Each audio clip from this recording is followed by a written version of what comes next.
Deb coming to you here live from my classroom basement with this funky background that I have and this strange voice that I have going on to talk about the last thing, and that's the visual aid.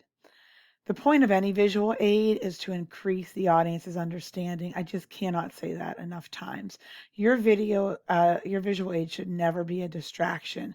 And the point of anything you do should be to supplement what it is that you're talking about. Now, there are some great technology-based visual aids you can use, PowerPoint, Google Slides, even a Prezi if that's something that you're good with. Although there are going to be some special considerations for those doing self-recorded speeches. Um, the big thing is you don't want to read from the slide.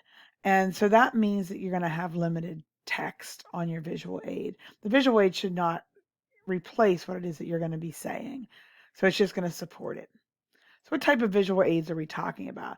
Well, like I said, just any technology based. A Google Slides, a PowerPoint works great. A Prezi, I've had students in class use Prezi. If you wanted to do that in a self-recorded speech, we would need to use a screen capture. And you don't have to be overly savvy with technology to create a great visual aid for a speech. The best motto really is less is more. So, a special thing about visual aids for recorded speeches, and this, of course, applies to everyone in a virtual class and for those in a remote or a face-to-face class where one of our assignments will be a self-recorded speech. So, when you're recording your own speech, sometimes the visual aid is not as easy to be seen as if, say, we were in a classroom and you had a big projector. So you do want to make sure that the font is big enough. Also, you shouldn't be using a whole lot of font anyways, or even an image that has writing on it. And I'll show you an example of something that wouldn't work well. Also, the only way to use a video with a speech is if you use some type of a screen capture program. GoReact does not have that, or I at least don't have it set to do that. So you'd need to use Zoom or Screencast-O-Matic. If that's a situation you think you're going to find yourself in, please reach out to me and I will help you with that. Okay, so planning your visual aid, what should you do? Remember, the point of any visual aid is to increase audience understanding. That's all, that is the only point of it. So if I'm doing a speech and I'm going to show you one about color blindness, while having two images on a slide, one of, okay, a person without color blindness would see this way, and someone with color blindness would see it this way, that simple image on that slide can really help drive home for us that are listening to your speech what you're talking about. Um, with those technology-based visual aids, you need to be careful about what you're putting on your slides. You don't want too much text because the last thing you want to do is read right from your slides. So let's talk a little bit about using images because that's one of the most effective things to do. Um, a few simple images can really help increase audience understanding, like the example of the color blindness. But you do want to limit images. I usually say no more than two on a slide. Even one on a slide is fine. And then you can change the slide as you're talking about different images. So rather than putting a bunch of images on one slide, you want to stagger those over numerous slides. When you are not talking about something that's on a slide, you want to use a blank slide in between those. Now, for some speeches, you're kind of always using something, and that's fine. Don't worry about that blank slide. But if you're going to have a lull where it's like, I'm talking about something and there's really no visual aid that goes with this, put a blank slide into your presentation and just keep that blank slide up during that time. Also, be careful about graphic images. And you don't want to offend your audience. You don't want to make the visual aid be something you don't want to look at. And I think of some of those animal videos that we've probably have all seen. So some tips for layout design. One, you want to use a consistent design for each slide. As you notice, that's what I've done with this. I've done it with my other PowerPoints. Not that my lecture PowerPoints are necessarily good visual aid examples. You want to use the same font style and size for each slide.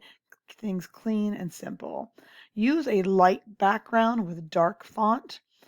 It doesn't necessarily have to be white, but it does need to be very light and make sure that font is dark. This is the best case scenario if you have anyone in your audience with a vision impairment that they would be able to see. So it becomes a matter of ADA compliance. Also, don't put too much on each slide. Right now, what I have on my slide would probably not be great for a visual aid for a speech. As I said, no more than two, maybe three images per slide. It needs to make sense. It needs to be related to each other as whatever it is you're talking about. Do include the URL for an image that you use. Don't worry about citing it in your works cited, but if you got a Google image or something, just throw the URL on the screen. And as I said before, use a blank slide when you're discussing something that doesn't use a visual aid. One thing I want to mention about is using statistics in a speech. Um, just like we need to choose our language carefully, we want to make sure that if we're using numbers, that we use them in a way that your audience will understand. Don't make your audience dazed and confused through your PowerPoint or with lots of numbers and charts. If you use those things, be sure you're explaining them to us. Make sure your numbers are easy to see and read. So some presentation tips when you're actually doing that presentation. Check grammar and spelling. A presentation, during the presentation is the worst times to see misspellings. Okay? Don't make too many slides. Kind of try to avoid the slide rush. Sometimes people will forget to advance their slides and then you get all tied up in that and you feel like you need to rush. And you should be practicing with your slides. So when you're practicing your speech and once that visual aid is made, practice with the visual aid. If you're using, like I said, Google or other images, indicate the URL. And the best advice is just to keep it simple. So let me show you an example let me show you a bad example first. And I'm going to tell you that this is not one that was used in a speech. This is actually something my son created when he was in high school. So he was doing some report about Julius Caesar. So let's say I was doing my speech about Italy and I don't know, Rome or about Julius Caesar. And I think that this particular image talked about here was the Roman Empire before Julius Caesar took power and then as it extended with him. This visual aid does nothing. If I was looking at this speech, I can't even read this and I'm using the visual aid. So this would be an example of something that just is not going to be an effective visual aid. In contrast, also, look at the background there. It's all pink. There's all different colors. You take something like this. This has way too much information on for a PowerPoint. Again, going back where it's that red is just a little bit much. That's not a light background. I can see those images a little bit better, but it's still not exactly great for a visual aid. In contrast, let me show you this one. This was a visual aid about color blindness.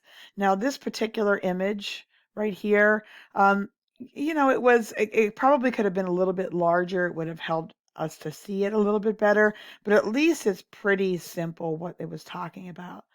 But this is an example here of someone with blue and yellow color blindness. So if you did not have blue or yellow color blindness, so good color vision, you would be seeing the picture on the left. And if you do have blue or yellow color blindness, you'd be seeing the picture on the right. So this is a nice example of, hey, two images. Of course, this makes great sense there. Um, so as you're planning your visual aid, the visual aid should probably be about the last thing that you do, although I do know students will sometimes simultaneously create that and their outline. Keeping it simple, keeping a consistent pattern, making sure that whatever it is you have is going to be supplementing or reinforcing what it is you're talking about, and it's all about increasing audience understanding. And that's the goal of a good visual aid.